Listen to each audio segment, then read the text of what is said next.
আজ আমি একটা হারিয়ে যাওয়া রেসিপি তোমাদের সাথে শেয়ার করতে চলেছি, যেটা কিনা আমার মা বানাতেন। চাকরি সূত্রে বাইরে থাকার জন্য রেসিপিটা আমি এই প্রথমবার বানাচ্ছি। কারণ রেসিপিটার জন্য যেটা মেন লাগছে সেটা হলো চালতা। চালতা তো বাইরে পাওয়া যায় না, একটা চালতা আমি জোগাড় করতে পেরেছি। সেটা দিয়েই আর মূলো দিয়ে তোমাদের এই রেসিপিটা আমি করে দেখাচ্ছি। হ্যালো বন্ধুরা, আমি সুস্মিতা, স্বাগত আমার ভিডিও দেখেই বুঝতে পারছো চালটা কাটতে গিয়ে আমি কতটা নাজেহাল আমার অবস্থা হয়েছিল। তো তবুও হাল ছাড়িনি। আমার কাছে বটি আছে, কিন্তু বটিটা দিয়ে কাটলেই হয়তো সেটা বেশি সুবিধা হতো, কিন্তু আমার বটি পড়ে থেকে থেকে তারও অবস্থা খারাপ। তো আমি যেভাবেই হোক চালটা আমি কেটে ফেললাম টুকরো করে। ভালো করে ধুয়ে আমি নুন আর হলুদ দিয়ে একটু ফুটিয়ে নেব। এই রান্নাটা মেন মা বানাতেন মোটা মূলো দিয়ে, যেগুলো বড় বড় হয় সেই মূলো দিয়ে বানাতেন। তো এখন রেসিপিটা তোমাদের সাথে শেয়ার করবার জন্য চালটা এখন পেয়ে গেলাম, তো মনে হলো যে যেই মূলোই থাকুক সেটা দিয়েই তোমাদের রান্নাটা আমি শেয়ার করি। নামটা চালতা মূলোর টক ঠিকই, কিন্তু এটা খুব টক হবে না, এটা মিষ্টি টক মেলানোই হবে। মূলোর টকটা চালতা দিয়ে বানানোর জন্য মেন তো চালতা লাগবেই।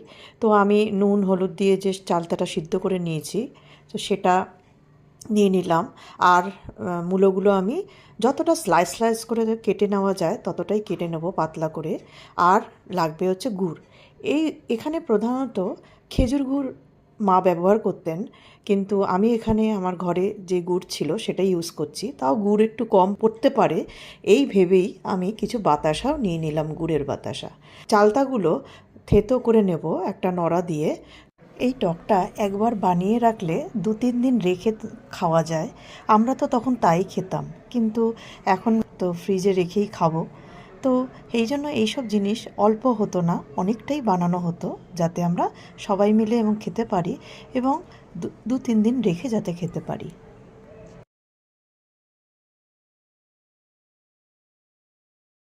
তারপর এখানে কড়াই বসিয়ে দিয়েছি। কড়াইতে সর্ষের তেল দিলাম, খুব অল্প সামান্যই দেব তেল, টকে বেশি তেল প্রয়োজন হয় না। তাতে 2 শুকনো লঙ্কা আর 1 চামচি পাঁচফোড়নটা ভেজে যাবে, তখন আমি স্লাইস করে কেটে রাখা মূলোর টুকরোগুলো দিলাম এবং অল্প আন্দাজ মতো নুন দিয়ে নাড়াচাড়া করতে শুরু করলাম। মূলোটা যাতে সিদ্ধ হয়ে আসে আমি একটু ঢেকে দিলাম।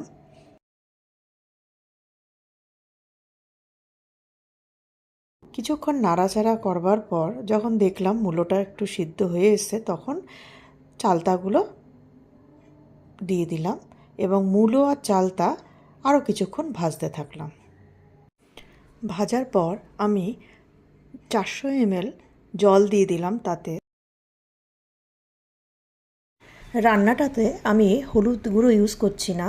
তোমরা যদি চাও মূলো ভাজার সময় নুনের সাথে একটু হলুদ দিতে পারো। আমি হলুদ চালতা সিদ্ধ করতেই ইউজ করেছিলাম।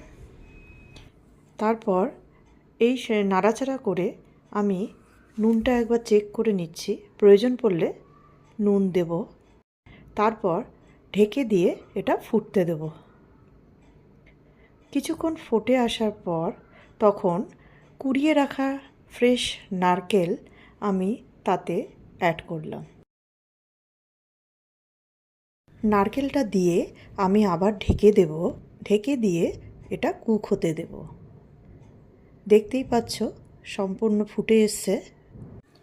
ঠিক এই সময় আমি গুড়টা এখানে দিয়ে দেব। খেজুরের গুড় হলে খুবই ভালো হয়, কিন্তু আমার কাছে এই গুড়টাই ছিল, তাই জন্যই আমি এটা মিশিয়ে দিলাম।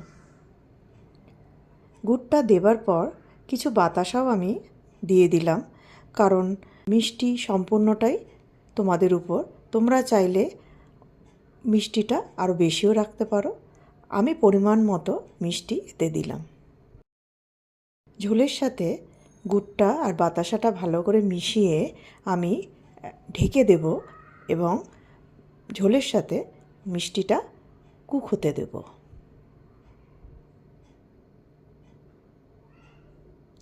অন্যদিকে একটা মশলা আমি তৈরি করে নেব।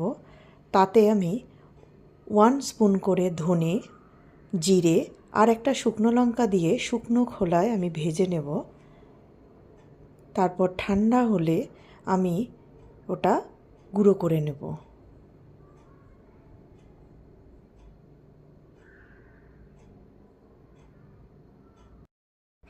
এই কুটে রাখা পাউডারটা আমি যখন রান্নাটা সম্পূর্ণ হয়ে আসবে তখন আমি এই টকের মধ্যে ছড়িয়ে দেব। ছড়িয়ে দিয়ে আমি ঢেকে রেস্টিং টাইমে ছেড়ে দেব। এই মশলা, গুড় আর চালতা, মূলো, নারকেল সব মিলিয়ে এই টকটা দুর্দান্ত খেতে হয়। তোমরা অবশ্যই ট্রাই করবে এবং কমেন্টস করবে কেমন খেলে তোমরা। নতুন বন্ধুরা যারা দেখছো আমার এই রেসিপিটা, তারা অবশ্যই একটা সাবস্ক্রাইব করে দিও চ্যানেলটাকে, যাতে লাইফ টাইম তোমরা আমার বন্ধু হয়ে থাকতে পারো। তো চলো আজকের মতো এ পর্যন্ত, আবার দেখা হবে নতুন আরেকটা রেসিপির সাথে। ততদিন তোমরা সুস্থ থেকো, ভালো থেকো এবং আমাকে ফলো করো।